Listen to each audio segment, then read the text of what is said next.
We're back in the black void, Jay. It's starting to happen more often. I know. It's almost like it's symbolic of the world right now. There's so many disturbing, creepy things to talk about. But I wrote an intro for this video. It's a long one, so I had to write it down. Okay. Today, we are here to talk to you about something most people would consider funny, or strange, or maybe even amusing. But its evolution has been rapid and considered by some to even be dangerous. It has been with us for a long time now and is spreading like a cancer to all aspects of our lives. Medicine, technology, and most importantly, the arts. I'm not sure what to call this phenomenon. Concerning, upsetting, revolutionary? I'm still digesting all this, so I'll call it the only word I can think of for something that I don't quite understand why it exists. Weird. That's right, folks. Weird Al is here. And it's not going anywhere. Weird Al takes things that other people have created and makes it all its own, probably without permission. Some call Weird Al a thief because it basically repurposes someone's original art, sometimes with hilarious results, but oftentimes it's unsettling and annoying. Weird Al's existence threatens the careers and livelihoods of millions of today's working creative professionals. Can Weird Al find a cure for cancer? Maybe.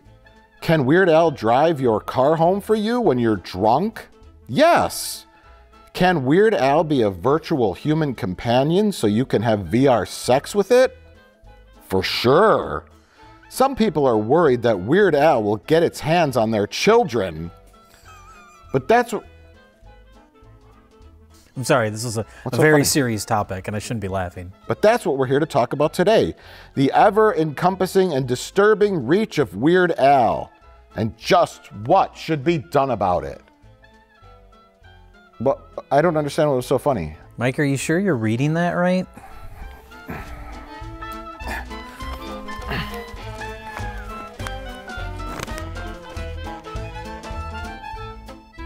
Oh, AI!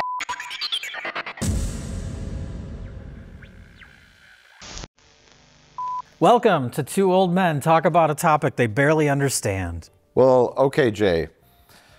First off, there's going to be many comments saying we don't understand what we're talking about. And I completely agree.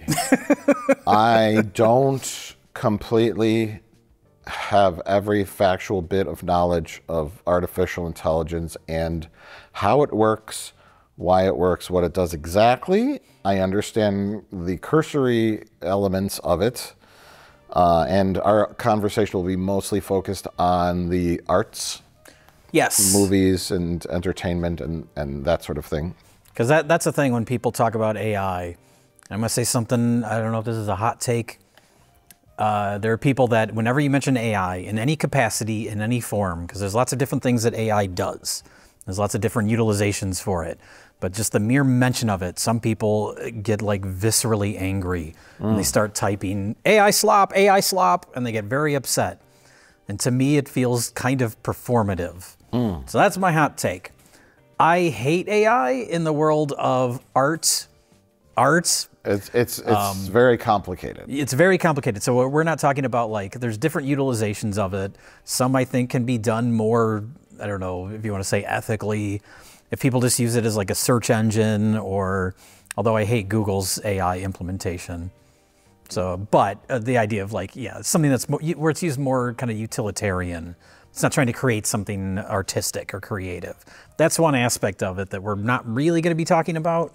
We're talking about more video, movie related, creativity related. Yes. Yeah, and there should be a wall that separates the two different types of functions of AI, or many functions of AI. There's many, but yeah. Like when I think of artificial intelligence, I think of the practical uses for it being good for humanity in many aspects, one not being the arts and entertainment, because a lot of people have AI as like, there's a very negative connotation around it where people AI, like, ooh, yeah. You know, but if you think about it, like I read a story about this girl who had some kind of like medical problem, and the doctor was just like, "Oh, I don't know, you have arthritis, early onset arthritis." She's like, "I'm 21, it happens next," you know.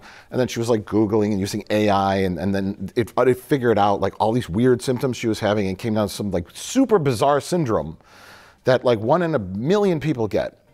And then she gave it to her doctor, and doctor, what? And so, or like going through like billions of gigaquads of data and analyzing things to figure out that this person might have cancer. Yeah.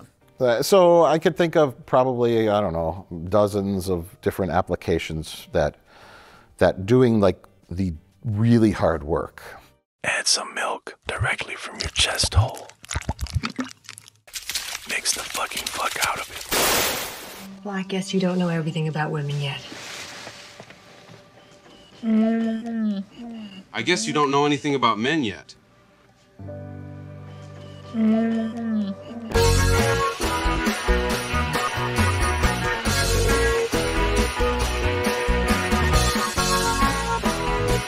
The real ones struggling are the ones that grew up wanting to be like a storyboard artist or an animator. Those are the ones that are like, oh, fuck, now what do I do? There's that generation graduating from college now with the Bachelor's of Fine Arts degree with a major in graphic design. Something that is looked at drastically different now than it was even just like 4 years ago. The only thing AI can't do is manual labor. Until we have robots. Until the robots come in. Yeah, AI can't fill up your coffee cup or serve you a burger. So those jobs will be around. They can take your burger order. They can take your burger order. I'm surprised that hasn't happened much yet. It will, though. Yes, yeah. I tried calling a plumber recently, and I had an AI operator, and I got so fucking annoyed because I mean, they used to be like those automated things. They weren't exactly AI, but this was like, I think it even like addressed itself as AI. Yeah. And it's like, I just want to talk to a goddamn person, and I couldn't get through to a person, so I just hung up and called a different plumber. So we're not there yet when it comes to AI implementation in the world of plumbing, but maybe we'll get there. Plumbing dispatch. Plumbing dispatch. Still need a person for that. I mean, like the old automated things would be like, hello, how can I help you? Please Press 1 for... Yeah, and then you're like, representative, but now it's like, oh, hi. How are you today? Yeah.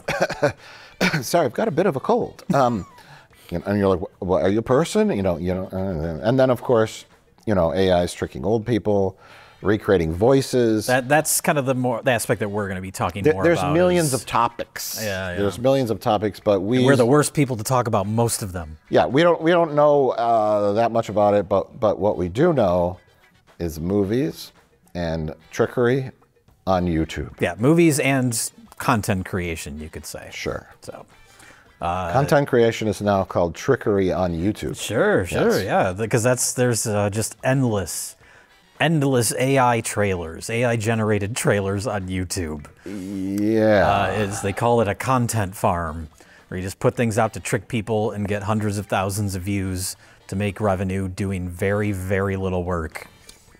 Well, the real game changer here, the precipice of this discussion, was the Google VEO2? 3. That came out, I don't know, like a week ago or something, and I kept seeing like things on Twitter, formerly known as X. Oh, is it back to Twitter? Yeah.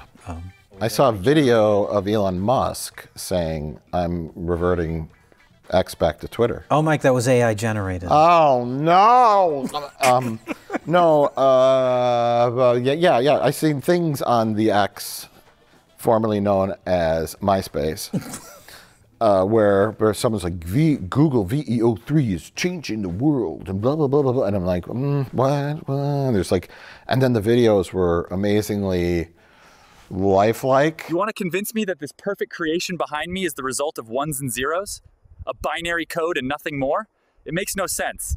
To the point where before it was always, the uncanny valley effect was always in place. Now it's like gone by like 1%. It's almost there, yeah. There's a little bit to it. Vote for me and I'll ban the prompt theory from schools.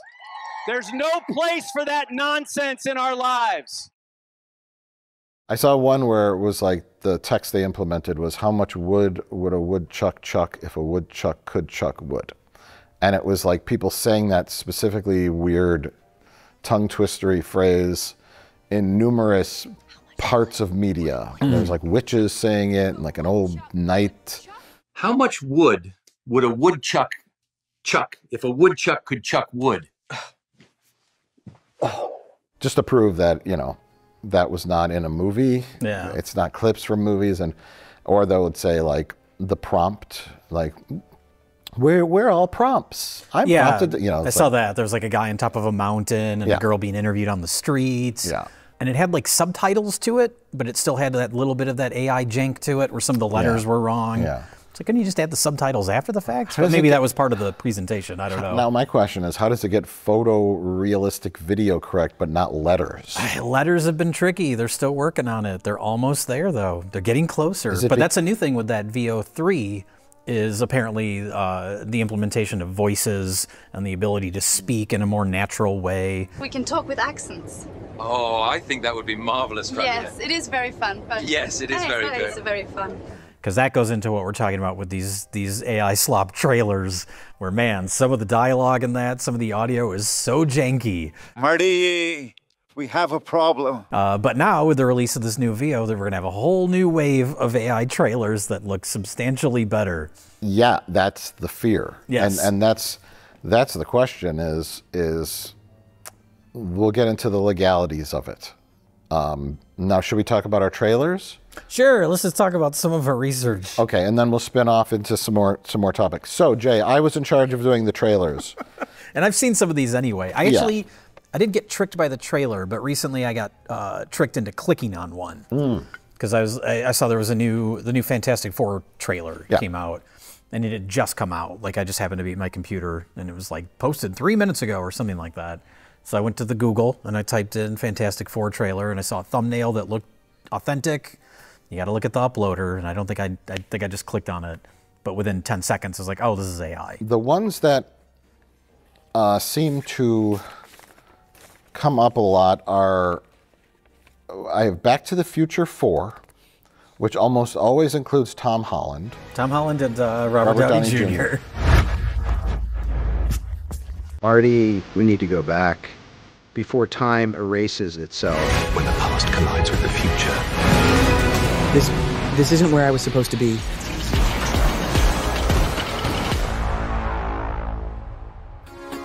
Is this 1985? What if I told you that time travel exists?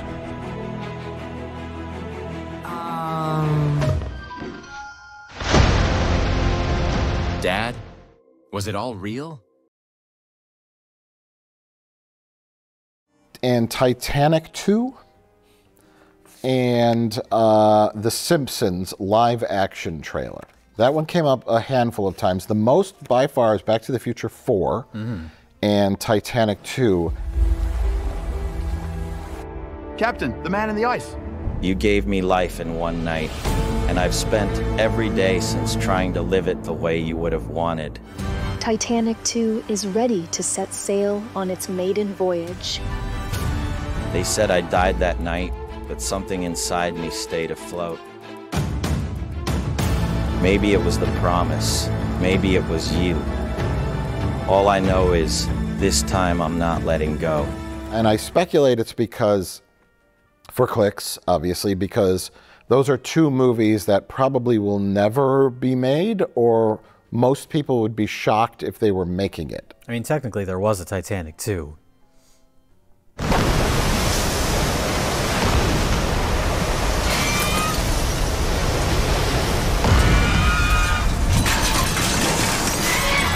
Obviously, Back to the Future, because Bob Gale and Robert Zemeckis are like, no reboots until we're in the grave. God bless them. God bless them, yes. And obviously a Titanic 2 with Leo and Kate. I've seen everything from Leo survived the sinking by being picked up by a fisherman's boat 2, Leo got frozen in an ice cube and de-thawed in modern times. Oh, okay. When, I don't know, it's ridiculous. You show a current photo of Leo and they put frost on his face. And it's like Titanic 2, with, you know. A lot of the clips from those Titanic 2 trailers are sourced from the movie Revolutionary Road, which is Winslet and DiCaprio in like the 50s. You have an invitation from Jack Dawson to Titanic 2. What? See, that's the thing is some of these trailers are not fully AI. They are repurposed from other movies, Tom Holland movies where he's in Spider-Man, and then you use him as Marty McFly. But then some are just outright shockingly bad AI. Life is simple. Just keep it that way.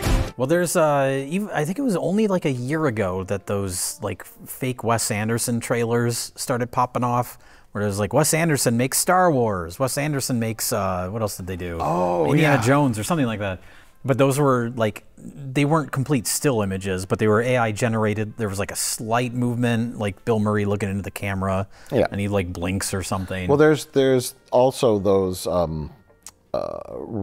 refitted, like it'll say 1950s Panavision Ultra Super Scope something Terminator if it was made in 1950 or a modern movie. And those are kind of the same thing where they're almost like slightly animated stills, right? Yeah. They're not like fully like some of the more recent ones. And that's the thing when they're the ones that take footage from other movies. I think that's like, wow, that's what we have to do because the AI isn't quite there yet. But now they don't have to worry about that shit anymore. Well, you can just make the worst looking trash you've ever seen with The Simpsons starring Adam Sandler. The Simpsons one I saw is by Screen Culture. He churns out a lot of these. Yeah, this one, like I picked out ones that had at least over 1 million views. Some of them were getting into the 6-7 territory. And these are being monetized. The Simpsons one, I have horrible.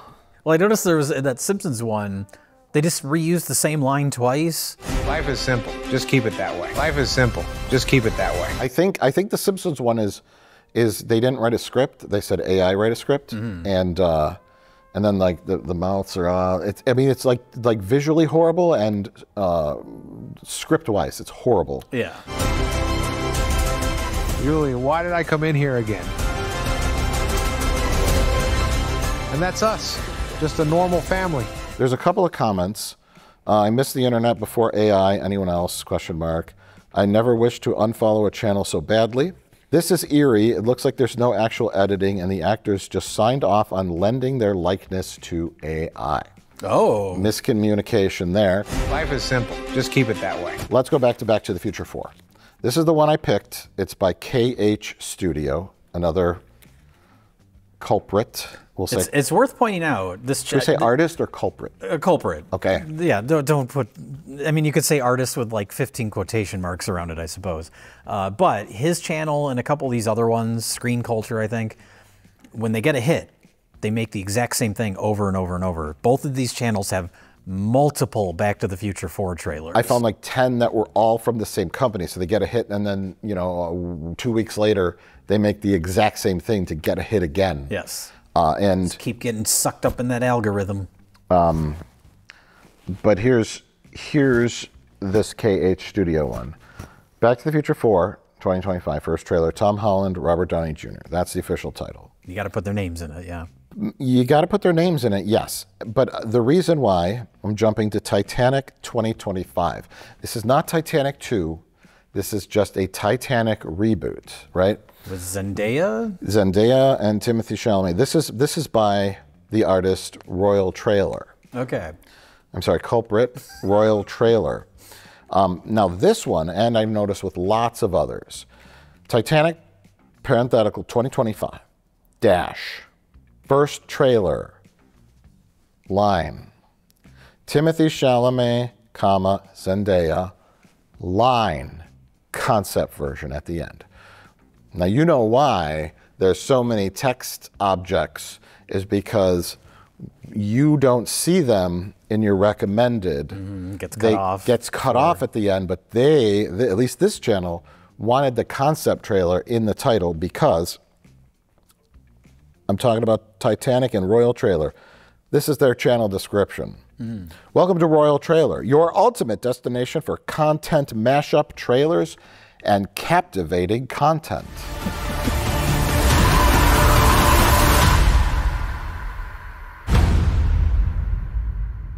We're here to bring you the best in entertainment, blending imagination and creativity to deliver unique experiences. With daily uploads. Oh. Daily? It's easy when you just type some prompts. We will create scintillating and extravagant trailers from various cinematic universes. This sounds like an AI wrote it, or it was from translated from a different language. Yeah. Well, it also sounds like they're stalling to say they want to have as much text as possible, because then it gets truncated to like the read more, so they don't have to say these are all fake. You should be upfront with this, but obviously none of these channels are. You're right, because once you click more, it continues on, including Marvel, DC, Star Wars, and beyond. These trailers are considered derivative works under the United States Copyright Act 17, USC, United States Code 101. So every one of these 4 that I have mentioned, except for Screen Culture, does not use the disclaimer. There's another company called Ultimate Studios, which did the Predator 6 Badlands. They did not, but it's a very long description. They're from Pakistan. Okay. I've seen stealth gear. I've even hacked alien drones. But this is art. Straight up invisible death on legs.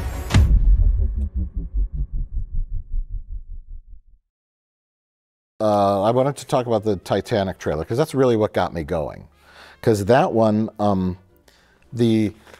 compared to like the Simpsons one, which is shockingly bad, the Titanic one is fairly well done, where the morphing of the Timothy Chalamet and Zendaya's faces on the actors is sort of convincing. It's clearly like the James Cameron movie. Yeah. And it has like a pretty clunky AI written narration. They called it unsinkable, but Destiny had other plans. She saw in him a freedom she had never known. Their love will not bend, unlike the steel beams of the ship, which allows the water to rise up, much like their fear is rising as the ship is sinking. And I scrolled through the comments. A lot of comments are like, oh, we don't need this remake. The first Titanic was the best, and blah, blah, blah, blah. I can't believe they got Timothy. This is AI dummy, blah, blah, blah. So some of them are like 95%, oh, this is AI, this is terrible, it's terrible, terrible. Some of them, this one was like 60-40, like people kind of like buying it. And because it was like, and it's sort of, that's the thing, is a lot of people can get fooled by this stuff. But that's the question, is the motivation of these channels. I don't think a lot of them are necessarily trying to convince people that these are real. No. They're just trying to get the clicks. Oh, yeah. And it just so happens that there's a lot of very stupid people out there. But the more convincing it is, the better the thumbnail is, the more convincing the trailer is, the more likely it is to be watched more often and spread around. Sure. If it's I guess. Have you seen this? Yeah. You posted on Facebook. I mean, I've talked to grown adults, some of which who are younger than me, who have fallen for this stuff. Did you see the new trailer for this? Welcome to our crazy little world. Let me introduce you to my family, friends, and some of the other colorful folks in Springfield. Yeah, you could source, I don't know how they did this. They said, is it as simple as make a trailer for a Titanic reboot with Timothy Chalamet and Zendaya? Write the script. Yeah, Go. I mean, I don't know about the details of these individual channels. They could be doing like a prompt for each shot. Yeah. They could be doing a prompt for the entire thing. I feel like that would probably get you more messy results. So maybe they do it in chunks. Yeah. I don't really know. Until they fine tune each shot. Yeah, until they get all the shots like too much that look. Work. That does seem like a lot of work, but the longer AI is around and the more advanced it gets, the less work it'll be. Yes, yeah. They used to have to cut in shots from real movies. Now they don't even have to do that anymore. No. I mean, like that Simpsons one, I would not be surprised if they just said, make a Simpsons trailer starring blah, blah, blah, blah, blah, because that is like the worst one. Yeah. That's what you get when you don't refine it or you don't give prompts for individual shots. Yeah. In terms of the Titanic one, the one thing that got me, there was a shot of the Titanic sinking backwards, and everyone knows the Titanic hit the iceberg forward. Mm-hmm. It hit the bow side of the ship, and it sunk head first, lifting the aft section up in the air. It's like one of the most iconic images ever. Mm-hmm. That shot of the ship sinking with the poop deck up in the air. And look, Mike, this is a remake. They can take some liberties and make some changes for the remake. For the remake of an actual historical event. Sure. Yeah, sure. But it's like, okay, that's on millions of artworks, covers of books, dozens of movie posters. It's everywhere. Yeah. It's like showing the Hindenburg, but it crashed into Godzilla. Well, someone just typed that into an AI and made a video, and it's posted on YouTube, and now your grandma saw it and thought it was real. How do you get that wrong? That is weird because, yeah, AI, and that's one of the kind of ethical concerns that people have about it, is how it just scrapes data from everywhere. Like, if you're getting any information about the Titanic from anywhere on the internet, that's like the one image that it seems like AI would get exactly correct. Yeah. Because it's so widespread, and there's so much information and photos and things written about it. So that's very strange. Yeah, it's like show an iconic image of Neil Armstrong. Neil Armstrong planting the flag. Mm. Let's just say that, and it's him planting the flag on Jupiter. Like what? It should also be pointed out that we just spent way more time talking about and thinking about that Titanic trailer than the person who made it. Probably. They typed in some prompts, they posted it on YouTube, and they collected their checks. As corridors flood and the ship tilts into darkness, their hands still find each other. One of the things I saw in the Google VEO3 was an entire, a lot of those were short clips, like a couple of couple of things saying like, oh, I'm an AI. A girl told me we're made of prompts. Like, seriously, dude, you're saying the only thing standing between me and $1 billion is some random text? And then there was one where it was like a 1.5-minute long scene of a van, like a SWAT team van pulling up, and like 5 or 6 SWAT guys in there, like storming this building. And he's like, we gotta get in there, we gotta kill the perps, we gotta rescue the hostage, everybody ready for this? And then run out and they, smoky lighting and different angles and people getting shot and firing around the corners. And I mean, I was sure watching it on a little small screen. Maybe on a big TV, I could have noticed inconsistencies or weird flaws, but from watching it on my phone, it looked like a scene from a movie. And that to me is a little weird because and that leads me to my next topic. Where does this information come from? Everywhere.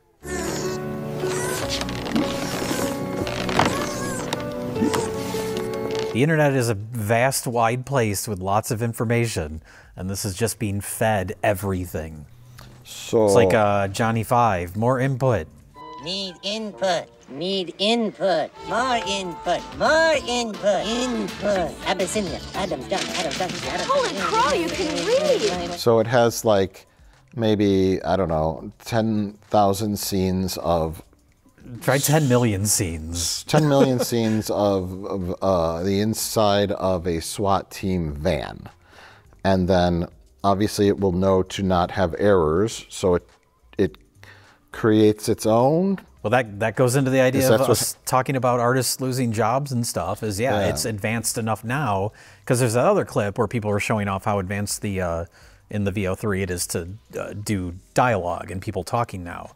And it's a series of shots of people saying, I can talk, and some of them have accents, but then there's one very dramatic black and white camera dollying in shot, and it looks like a cinematic shot. Yeah. And it just created that. Speaking of Titanic, there was a shot of what appeared to be the Titanic, but a bunch of like ice fell on the ground. How much wood would a woodchuck chuck if a woodchuck could chuck wood? The look and the deck plans of the Titanic they're static. It's always going to look exactly like how it looked. Mm-hmm. But when it comes to like the SWAT team van, that can all be super different and varied, and the costumes and the faces, and that to me is like, I'm just like utterly confused on how it settles on its final version. Yeah.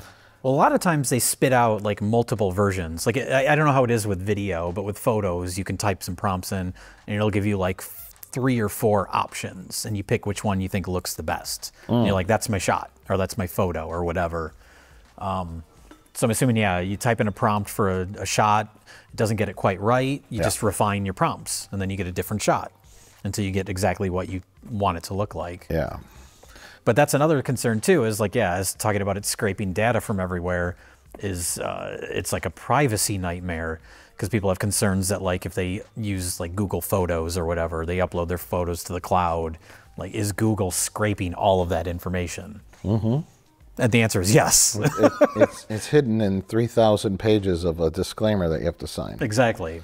So that's like, yeah, but you didn't, I mean, I guess technically you agreed to it because it's... You didn't read it. There was a South Park episode about that like 20 years ago. They were so ahead of their time. You're telling me that every time you guys download an update for iTunes, you read the entire terms and conditions? Of course. Well, how do you know if you agree to something if you don't read it? I think out of all those, the most concerning was the fake pet medicine commercial. My puppy listens twice as good as my ex-husband and only climbs into the lap of half as many of my friends. Which was called like Puppison? Puppison? Yeah. It was like a joke, but it was done in the style of a real... It was so abstract and comical that you were guaranteed to know that it was AI because that was the purpose. So it was called, I think, Puppison? Something like that. And it was like you take a pill and it makes a puppy come to your house and be your friend. That was the premise, and it had the little like trade logo of the drug in the corner, and then it was just like testimony after testimony of I took Puppison and a puppy came to me and blah blah blah blah. It was an old man and a young person and a whole cast of characters, and it was 30 seconds long like a commercial should be. I named him Earl. He follows me everywhere and farts in his sleep, just like my first husband. Conveyed the information that you need in a commercial. Because that's the thing, we're talking about like fan-made trailers for movies or people creating artistic movie scenes out of nothing.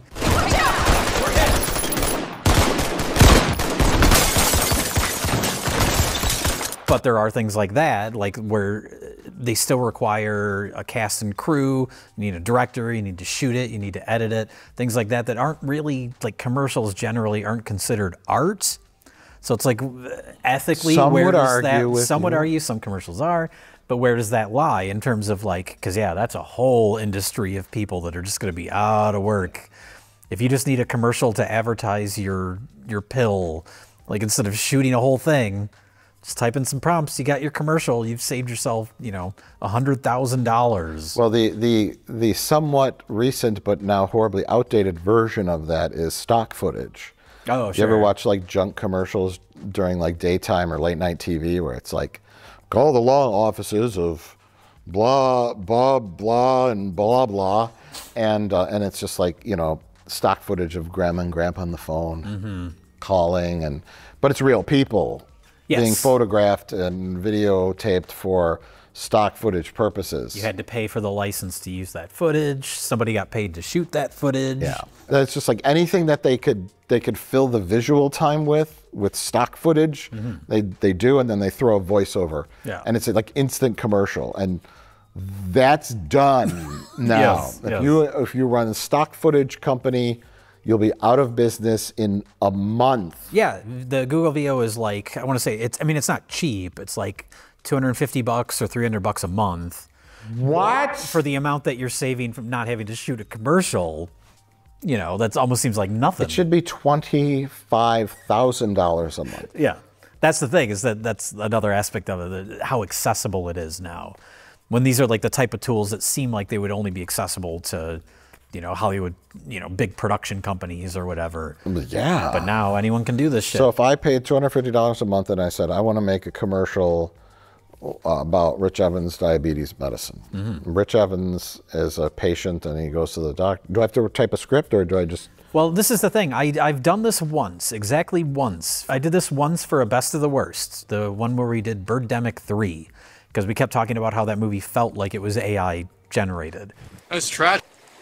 So for the ending bit from that, I made a fake news program. Rich Evans was a superstar in the entertainment world.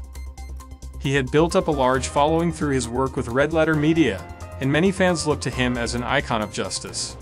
And so I can't remember the name of the program I used, but I paid for just like a month. This was all kind of for my own curiosity more than anything. Yeah. So I paid and I typed in prompts to write a script for a new segment where Rich Evans tries to break in to the Amazon servers to destroy Birdemic 3. Yeah. And so the script was AI generated, and then I found on a different AI related website, you could have AI hosts. So I found a guy that looked like a news anchor guy. And so then I gave him the script, the AI-generated script, and then the AI-generated news anchor read the script. And the entire time I was doing it, I was kind of just curious because don't have much experience with any of this stuff. And the entire time I was doing it, I felt kind of like scummy and creepy. How often have I said that? And that was like a super low-end version of all this stuff. Now it's way more advanced. Birdemic 3 was never released. Burp. I can't help, and I'm sure people that work in like the VFX industries can't enjoy movies, because I sit there and I watch a scene from a movie, and I watch like this, shot of a city, and I just picture an actor walking, and the little small green screen behind them is there for the set extension.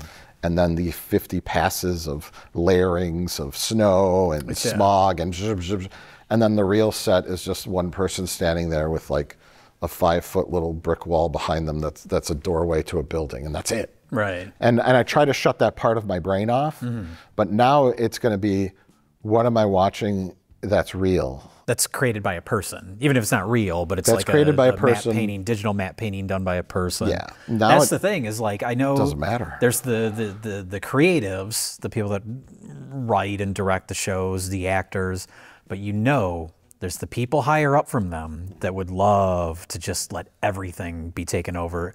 You're talking about like a shot with just a little guy shot in front of a green screen in a city. What if we didn't have to get the actor for that? What if we didn't have to shoot him in front of a green screen?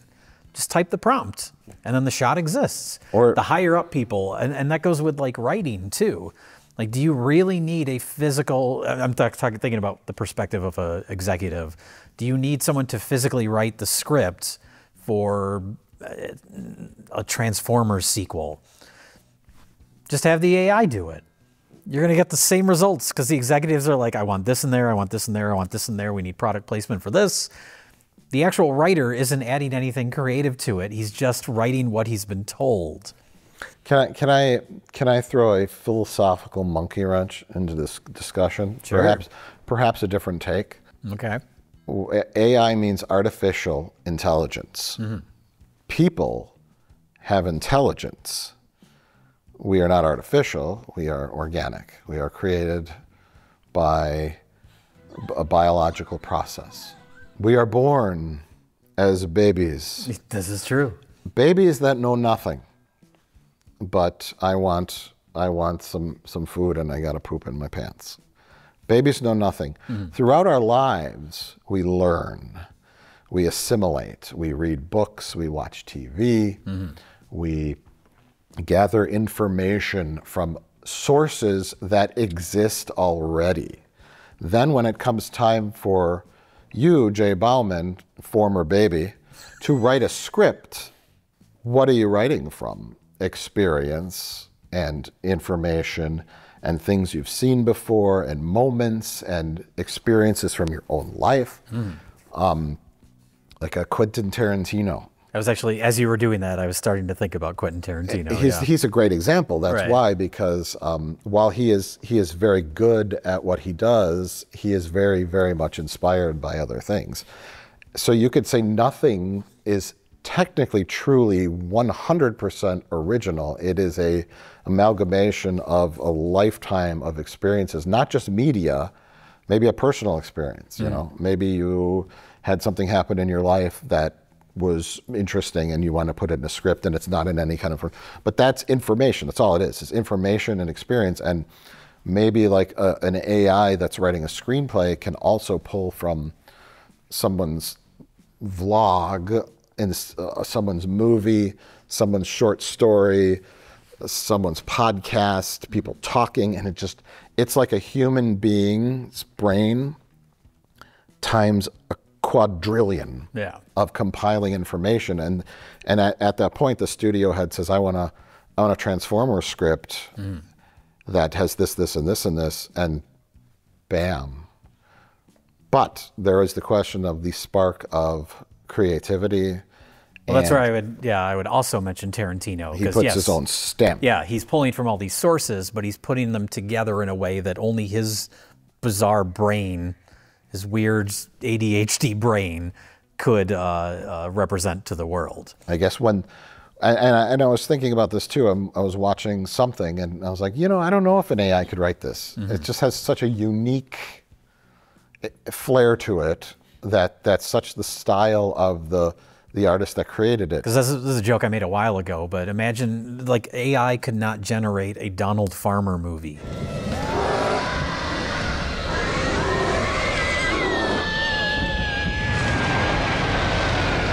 That could only come from the imagination of Donald Farmer.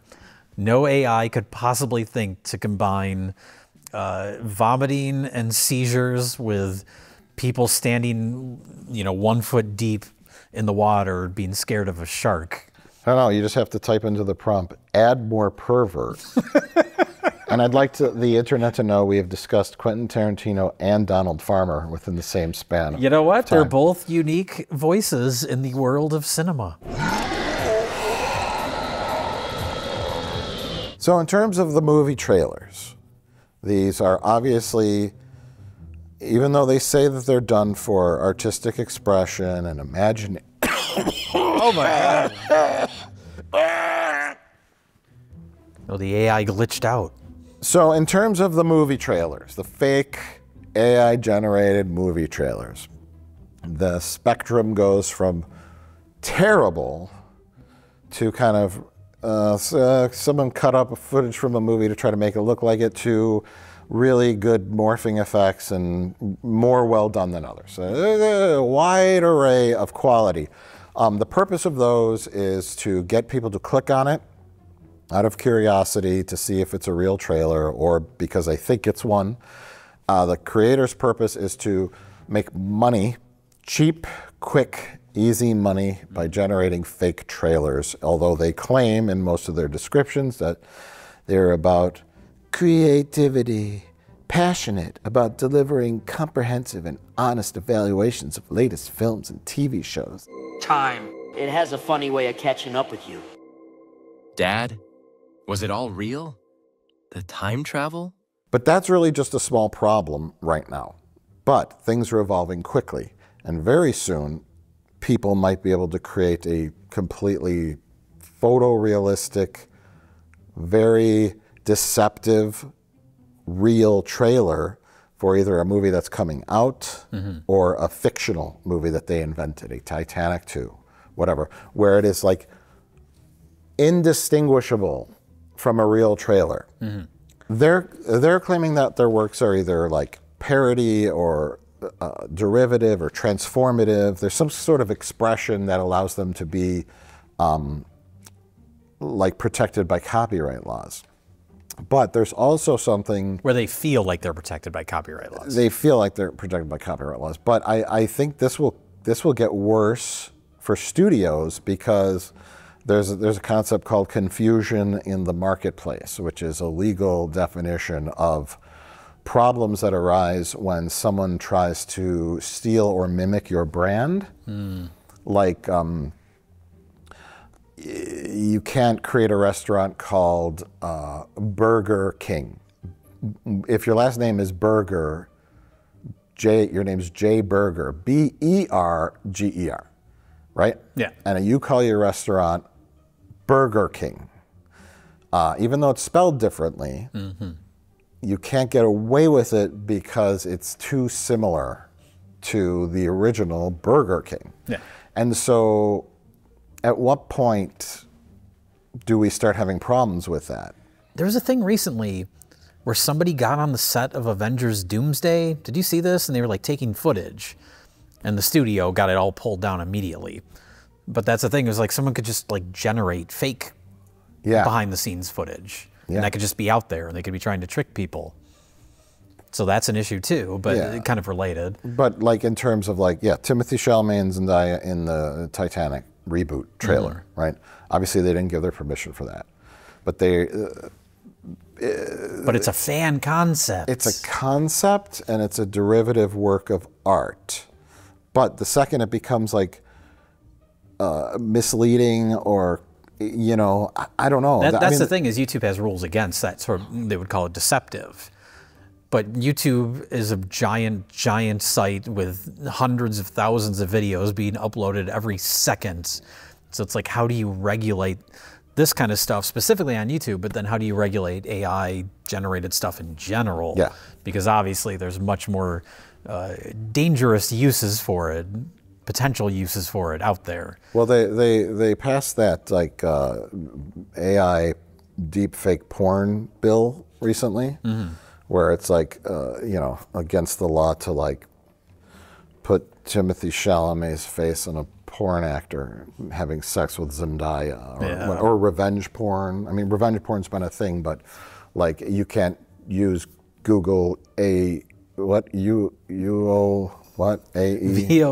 Google VO3 to make a porno between two famous celebrities and then release it, or whatever, or your ex-girlfriend. Yeah, just for clarity, Google wouldn't allow you to do that anyway. Sure. They have limitations on what type of but stuff you can generate. But there's already 3,000 knockoffs made in Pakistan and China that have the same algorithm because they stole it. Right. That can, you know, so if you do that, that can be pulled. But in terms of movies, like, yeah, you're releasing the Fantastic Four movie, and, for example, or let's say Doomsday. It's not going to come out for another year. You could create a photorealistic, amazing trailer for Doomsday and just say it's the official trailer, and you know, completely misleading. Yeah. Like, when does the actors and their faces, they have a right? Because it's nebulous, and it's like, I think Timothy Chalamet would make a great RoboCop, okay? And I want to draw RoboCop.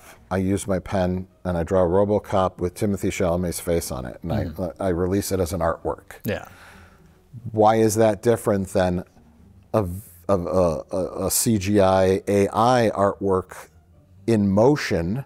William Dafoe, Adrian Brody. Why is that different? Because they're both conceptual artworks. Well, I mean, one obvious one is that you can see that yours is a drawing. It's something that somebody created. It's hand-drawn or painted or whatever. And you would make it very clear, look at this piece of art I made. I was trying to think of a good comparison, because I hate AI artists. The way a lot of these people talk is the same way that a few years ago, like Bitcoin bros were talking about like NFTs. That, of course, was the trend. AI is not going away, so that's different there. But it's like when somebody makes something, when they type a prompt and then they make it and they release it and they say, look at this thing I made. It's like going to the car wash, like those, like at the side of the gas station, those automated car washes, and then saying, look, I washed my car. No, you didn't. You put in some coins and then the machine washed your car. You had no involvement with the decisions made and the technology used to do this. You did the least amount of work possible. So to me, that's a difference, where it's like, you're not creating this. You're typing into an AI. You're typing in an AI prompt, and then that AI is scraping sources that it may or may not legally have right to use, because that's another thing, is it's pulling from copywritten material. It's you could say it's transformative, I guess. That might be a way around it, but it's all very, very tricky. But to me, there's a very clear delineation between someone making a piece of fan art and someone typing in a prompt into AI. Well, I've seen numerous like threads or posts where someone will create an animation or a drawing and, oh, cool, did you use AI? Oh, is this AI? Is this AI? No, I drew this. Oh, so it's AI? No, I drew this. And what happens? Where, like the animation industry, I believe, is in trouble.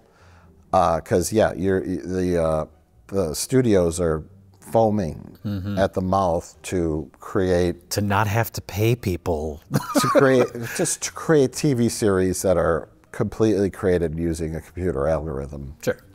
I mean, maybe they'll pay someone to design the characters, and then they'll go, okay, now AI write the script and make episodes. Yeah. Blah blah blah blah blah.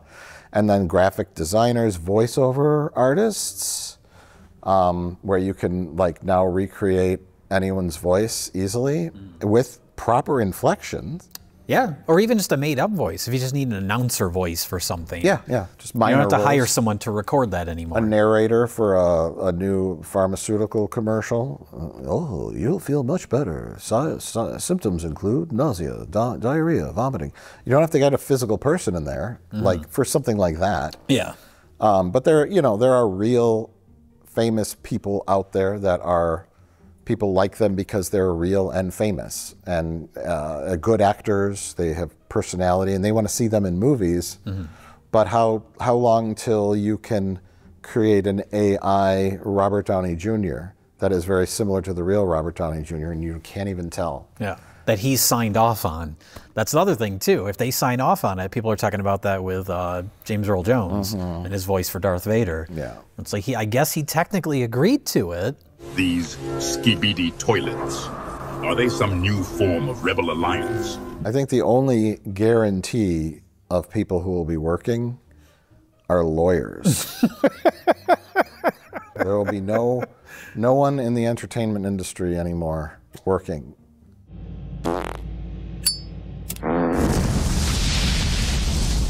I know the Screen Actors Guild is working tirelessly to put in protections for actors, and it's a tricky road. It's fascinating. It's deep into the black void, as you would say. Because at some point there'll be AI versions of us, and let me ask you this, Jay.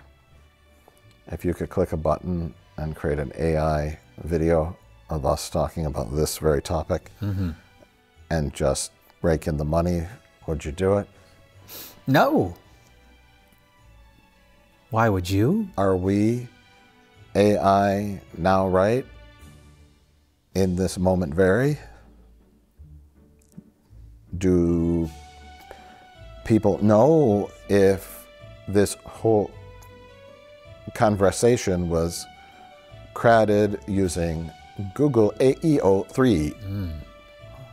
And if AI we were, would we know?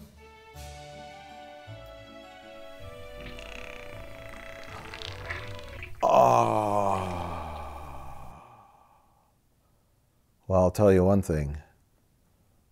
An AI wouldn't have just shit his pants. Oh, God, it happened again.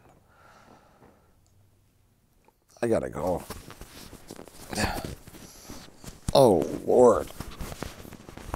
You smell it yet? Yeah. When I get up, it's gonna get worse. It's oh, God. Directions. Use ChatGPT to find out what's wrong with your guts. Oh.